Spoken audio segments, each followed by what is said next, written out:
নমস্কাৰ আজিৰ ভিডিঅ'টো একেবাৰে আগফালৰ পৰা আৰম্ভ কৰিছোঁ। এয়া দেখিছেনে মেকুৰী পোৱালিকেইটা দেউতাক চাহ খাব দিয়া নাই, চাহৰ লগত যি আছে সিহঁতকো লাগে। এয়া দেখিছেনে দুইটা একদম ধুনীয়াকৈ বহি আছে।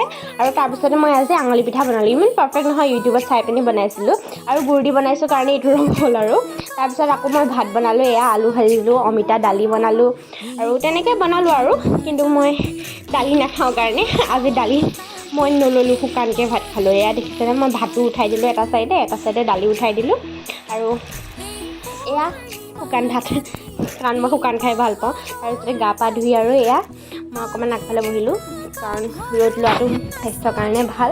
তাৰপিছত এয়া দেখিছেনে ছাগলী পোৱালিকেইটা, আমাৰ ঘৰত ছাগলী ধেৰ আছে, সেইটো কাৰণে দেখিছে ইমানখিনি, গম পাইছে। আৰু এয়া চাওকচোন আমাৰ আগফালৰ পৰিৱেশটো কিমান ধুনীয়া, একদম শান্ত পৰিৱেশ।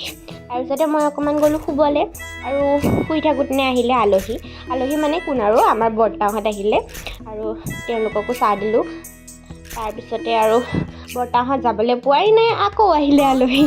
মই মানে আজি শুবলৈ নাপালোঁ আৰু তেনেকৈ আলহীক চাহ তাহ দি পিনি আৰু মই অলপ বহিলোঁ আৰু। তাৰপিছত দাদাই বাদাম ভাজিলে আৰু সেয়া বাদাম খালোঁ। তাৰপিছত দেউতাই আকৌ গাখীৰ খীৰালে, তাৰপৰা মই অকণমান গাখীৰৰ ওচৰত ধৰি মেলি দিলোঁ আৰু গৰুজনী। তাৰপৰা এয়া আমাৰ ঘৰৰ গাখীৰ দেখিছেনে।